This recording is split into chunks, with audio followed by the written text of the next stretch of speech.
Aleluia, Jesus. Bendito é o nome do Senhor. Graças a Deus nós estamos vivendo mais um amanhecer. Gratos por tudo. Neste dia 22 de julho, terça-feira, que o Senhor nos concedeu. E nós iremos conversar um pouco. Nós iremos falar com Deus. Iremos meditar um pouco na palavra do Senhor acerca do tema que temos vivido, que é o tema do mês: quem passa pelo alinhamento vê e vive as novidades. Tendo como tema de hoje, o descanso está com ele. Texto de Mateus 11, capítulo 11, verso 28. Amém? Vamos então orar ao Senhor e estaremos então meditando alguns momentos na palavra do Senhor. Meu Deus e Pai, mais uma vez nós estamos diante de Ti, Senhor, diante da Tua palavra, onde nós, por alguns momentos, estaremos meditando, aprendendo com o Senhor acerca de uma vida entregue, uma vida na Tua presença, uma vida de confiança no Senhor. E eu te peço, meu Deus, que o Espírito Santo do Senhor nos envolva, nos dê sabedoria, nos dê graça e entendimento para que possamos realmente ministrar e viver aquilo que ministramos, para que possamos compreender os propósitos do Senhor para a nossa vida. Toma a frente, Senhor, toma a direção e manifesta a tua glória. Manifesta, Senhor, o teu poder e a tua virtude sobre nós, falando comigo, falando conosco, Pai, e derramando as tuas bênçãos sobre as nossas vidas. Meu Deus, nós colocamos tudo, Senhor, neste momento nas tuas mãos. Colocamos tudo perante o teu altar. Aleluia, Jesus. Glória a Deus. Colocamos a nossa vida, o nosso dia, pedindo a Ti, Senhor, que o Teu Espírito venha agir sobre nós,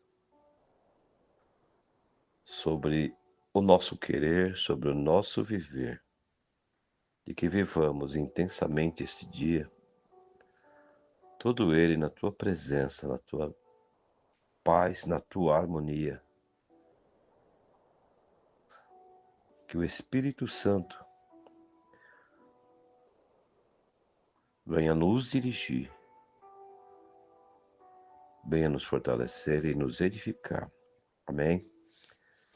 Mateus capítulo 11, nós vamos ler a partir do verso 25. Naquele tempo, respondendo Jesus, disse: Graças te dou, ó Pai, Senhor do céu e da terra, que ocultaste essas coisas aos sábios e entendidos e as revelastes aos pequeninos. Sim, ó Pai, porque assim te aprouve. Todas as coisas me foram entregues por meu Pai.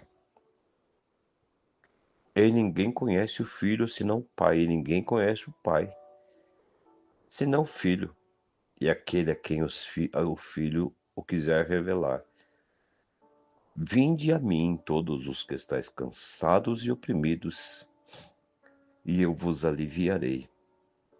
Tomai sobre vós o meu jugo, e aprendei de mim, que sou manso e humilde de coração, e encontrareis descanso para vossas almas, porque o meu jugo é suave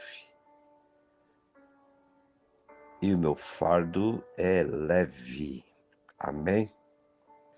Irmãos, aqui nós temos um convite de Jesus para vir até Ele,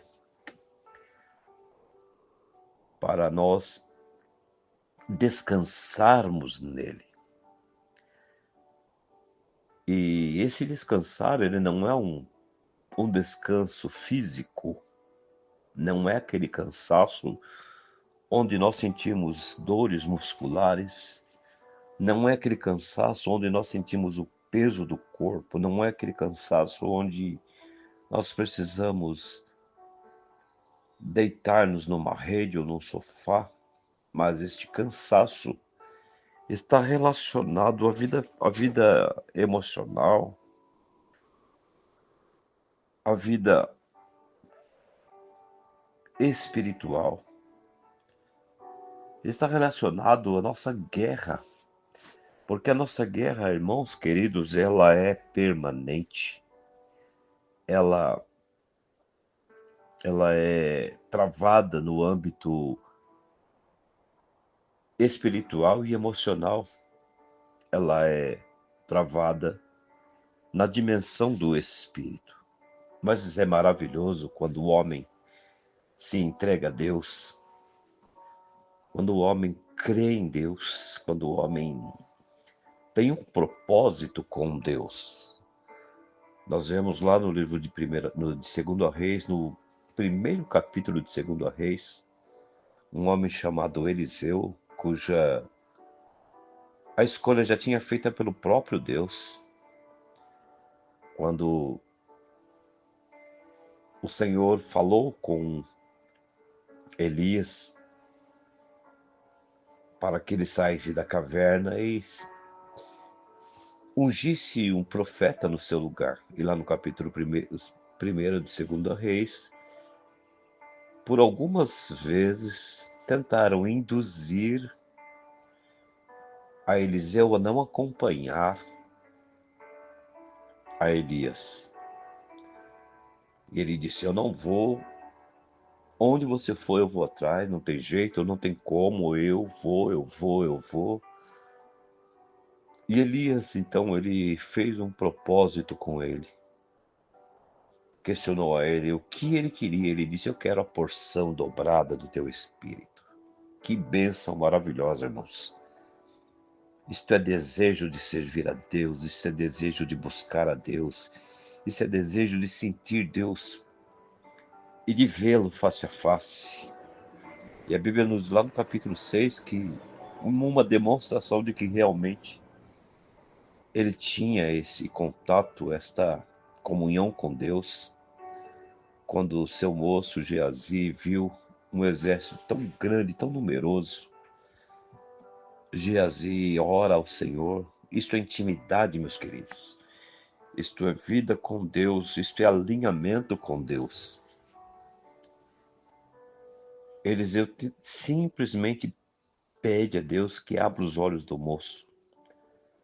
E aquele moço, então, ele vê a glória de Deus. Quando ele vê aquele exército gigante sendo coberto por um exército dos céus.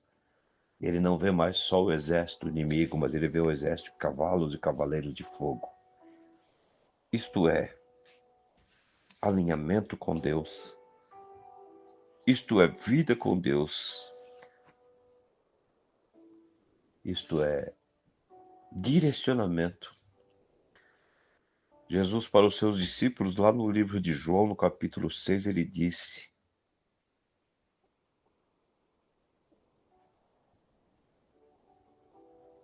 Eu sou o caminho, a verdade e a vida. E ninguém pode ir ao Pai a não ser por mim. Andar em alinhamento com Jesus é isto. É ver um caminho onde não há um caminho. Nós temos aquele hino que diz: caminho no deserto, luz na escuridão. Este é quem tu és. Então, Jesus, ele é o caminho, ele é o descanso para a nossa alma. Nesse mesmo capítulo, no capítulo 14, ele diz aos seus discípulos, 14, versículo 1, não se turbe o vosso coração. Quando ele fala não se turbar, ele fala ele faz relação ao cansaço. Porque o cansaço emocional, ele traz um desconforto, ele traz uma falta de alegria, uma falta de paz. Mas ele disse, não se turbe o vosso coração, creiam em Deus. Creiam também em mim, que na casa do Pai. Olha que coisa maravilhosa, irmãos. Tua morada, ela está preparada e nós vamos continuar caminhando, nos alinhando para vermos e vivermos novidade de vida. A Bíblia nos diz que para o justo nasce o sol da justiça. A Bíblia nos fala que mais uma vez nós veremos a diferença entre o que serve e o que não serve a Deus. Quando tudo está difícil, quando tudo está aparentemente impossível, o Senhor abre uma porta de vitória, um caminho no meio do deserto. O Senhor faz jorrar água da fonte onde não há fonte. No livro de Isaías, no capítulo 40, dos versículos 29 a 31, ele fala da seguinte maneira. O profeta Isaías fala. Os irmãos sabem que o profeta Isaías, ele não falava de um outro, senão de Jesus, porque Isaías, ele foi separado para ser o profeta messiânico. E quando ele diz ele, embora Jesus no plano físico não tivesse vindo, a Bíblia nos diz que lá no livro de João, no capítulo 1, que no princípio ele era o Verbo. E o Verbo era Deus, e o Verbo estava com Deus, e tudo o que foi criado por ele. Então Jesus, ele já existia. No mundo, na dimensão do Espírito, Jesus já existia. E o profeta o profeta Isaías, ele fala, ele dá força ao cansaço. Já naqueles dias, Isaías falava, e multiplica as forças aos que não têm nenhum vigor. Os jovens se cansarão e se fatigarão, e os mancebos cairão. Olha que coisa. Ele utilizou comparativos com os que servem a Deus, e para este comparativo, ele pegou os jovens e os mancebos que estão na faixa de 20 anos para baixo, ou seja, estão com todo o vigor físico, com os músculos a todo vapor, a mente a todo vapor, e ele diz,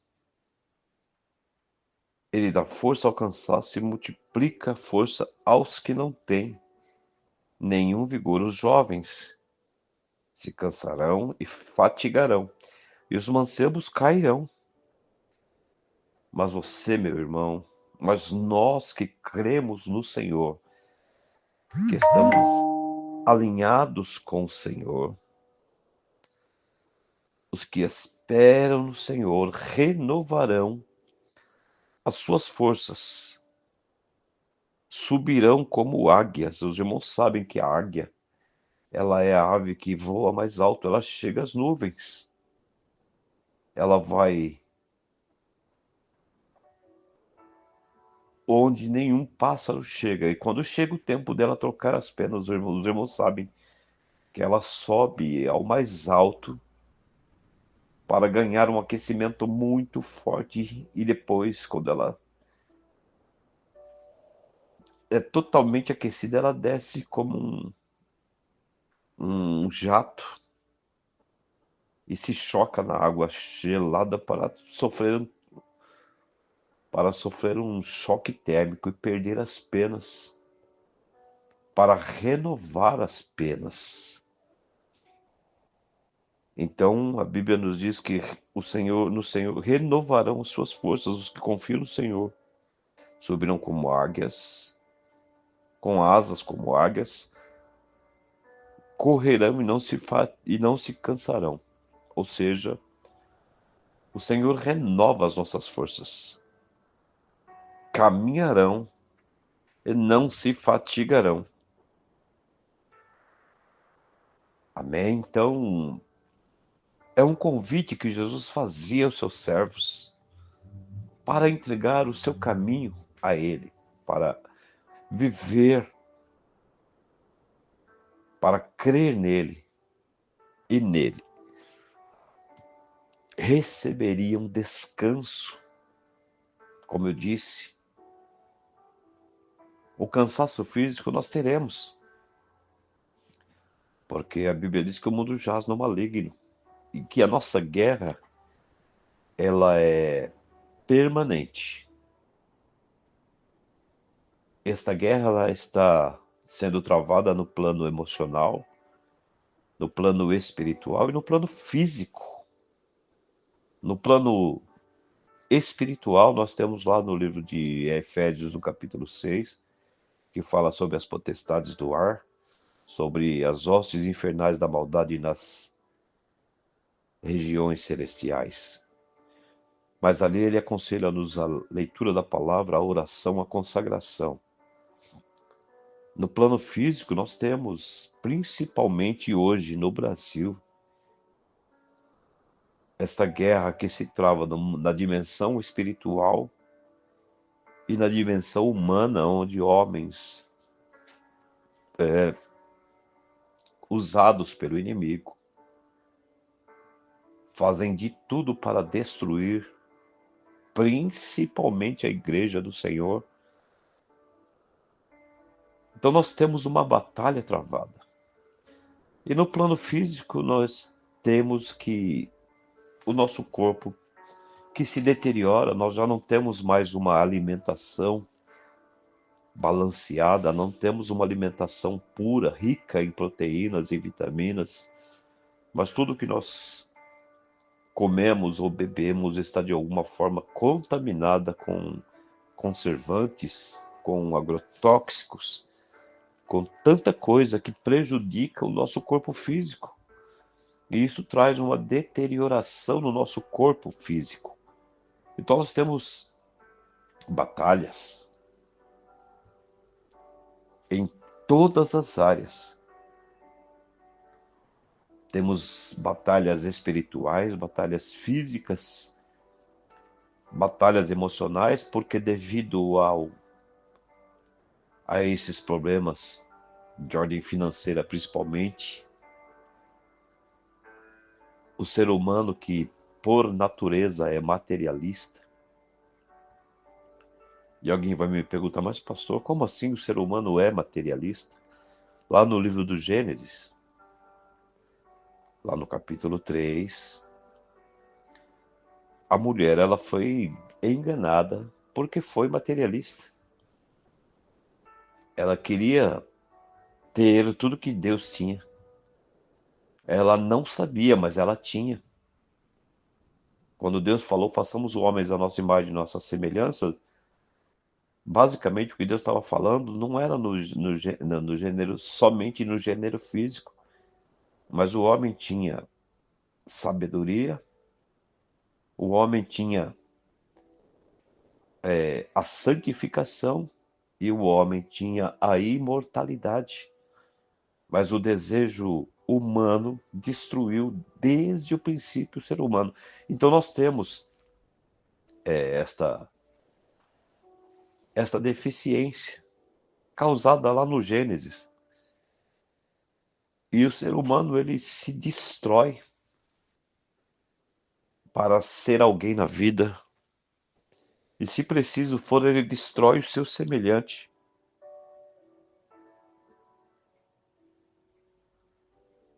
para alcançar os seus propósitos, para alcançar as suas metas. Muitos homens, eles, se preciso for, destroem até mesmo a família.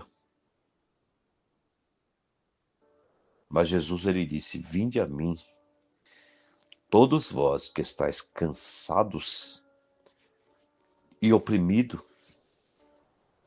e eu vos aliviarei. Quando Jesus, lá no livro de João, no capítulo 14, verso 16, ele disse que iria ao Pai, veja bem que ele usou a palavra, o título, ele usou um título para aquele que viria em seu lugar. Eu vou para Deus, mas eu não deixarei vocês órfãos. Eu rogarei ao Pai, e ele vos mandará um outro, o quê? Consolador. O Consolador, o trabalho do Consolador é consolar. O trabalho do Consolador é reanimar as pessoas. Então Jesus, ele, quando ele fala que para ir a ele, é porque ele era, além de tudo, além de realizar milagres, além de estar presente, ele também era consolador, ele confortava corações. Aliás, ele confortava não. Nós vamos trazer para o futuro, para o presente e para o futuro. Ele conforta corações, ele consola corações. E um dia, eu acredito que não demora muito, ele não só será o confortador, o consolador, mas ele será o resgatador. Porque como nós ministramos, ele virá nas nuvens e resgatará o seu povo com mão forte. Os irmãos já pararam para imaginar, meus queridos, como vai ser? Você estará talvez dormindo e vocês sentirão a mão do Senhor pegando vocês e levando para os céus. Há muitos anos atrás eu tive uma experiência como esta, em visão, na madrugada o Senhor, no meu quarto, ele me tomou pelo ombro, uma mão em cada ombro, em cada lado, e me levou até as nuvens. Irmãos, a sensação foi inigualável. Eu subi, falando em mistério, cantando, e por 3 dias eu fiquei em êxtase, sentindo a presença de Deus. Isso foi por questão de segundos. Passaram ali talvez uns 60 segundos no máximo, mas foi o suficiente para que eu ficasse em êxtase por 3 dias. Quando eu me lembrava daquilo, eu começava a chorar e falar em línguas. Agora vai chegar o dia em que o hoje confortador, o hoje consolador, o hoje companheiro, ele vai ser o nosso resgatador. Ele nos arrancará deste mundo de canseiras, deste mundo de tribulações, deste mundo de guerras,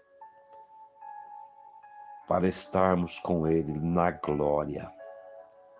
E a Bíblia nos diz que lá não vai ter mais cansaço. Lá nós não precisaremos nos entristecer, sermos perseguidos. Lá nós não mais precisaremos chorar, porque a Bíblia nos diz que lá não haverá mais dor, nem pranto e nem clamor, mas haverá de Deus um grande amor.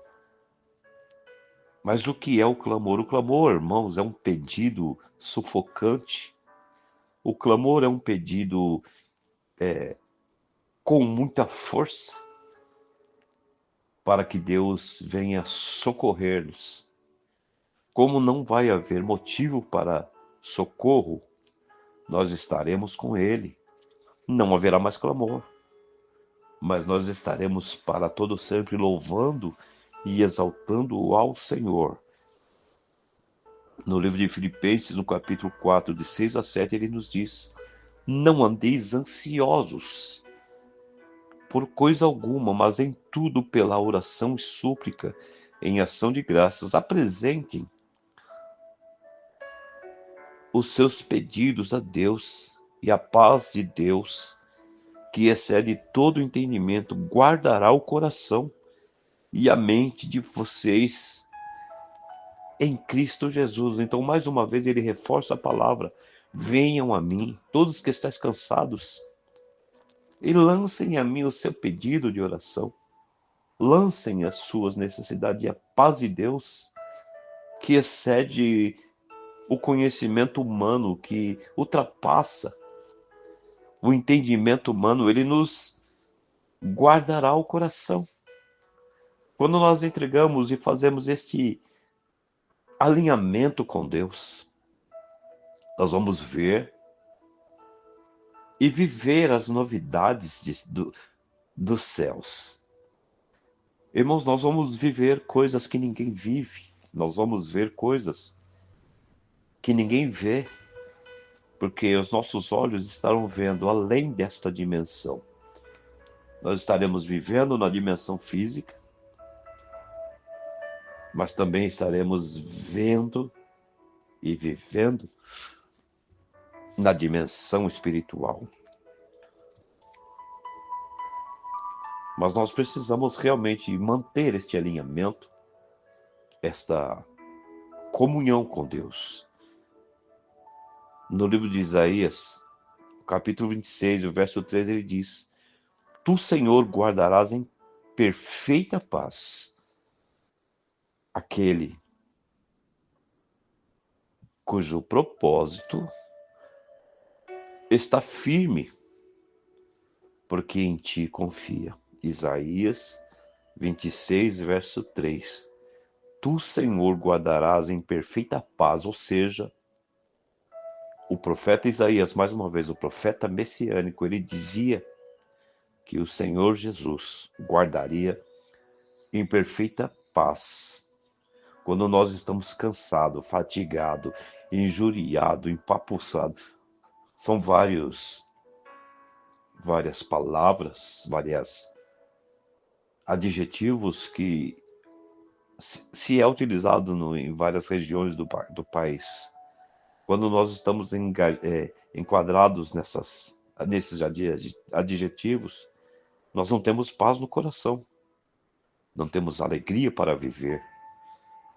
Mas o profeta, ele fala: tu, Senhor, guardarás em paz perfeita aquele cujo propósito está firme, porque em ti confia. Então, meus irmãos, confiemos no Senhor, nos alegremos no Senhor, acreditemos e entreguemos o nosso caminho ao Senhor, porque nós temos que descansar no Senhor. Ah, mas pastor, daqui uma semana vence uma dívida que eu não tenho dinheiro para pagar. Meu querido, descansa no Senhor. Ah, mas o fulano, meu vizinho, ele me maltrata, ele me... Descansa no Senhor. Espera tão somente no Senhor, confia nele e o mais ele fará. Filipenses 4:13. Porque eu posso todas as coisas naquele que me fortalece. E quando falo em fortalecer, é aumentar as nossas forças. Então creia, confie e entrega o teu caminho ao Senhor. Confia nele. E o mais, ele fará. Amém? Que Deus nos abençoe e nos dê um dia repleto das mais ricas bênçãos em Cristo Jesus. Amém? Senhor meu Deus, te louvamos nesta manhã por tudo que o Senhor já nos deu. pelas tuas maravilhas e por tudo que o Senhor concede a nós. Que o teu Espírito Santo venha agir, venha atuar sobremodo em nossas vidas e nós encontremos paz e harmonia para vencermos todas as nossas batalhas, nossas lidas, e em Ti coloquemos a nossa confiança, a nossa esperança. Espírito Santo de Deus nos dirige, nos fortalece e nos edifica em paz, dando-nos, a nós e aos nossos, um dia repleto das mais ricas vitórias em Cristo Jesus. Aleluia, Jesus Senhor. Amém. Deus abençoe a todos em nome de Jesus.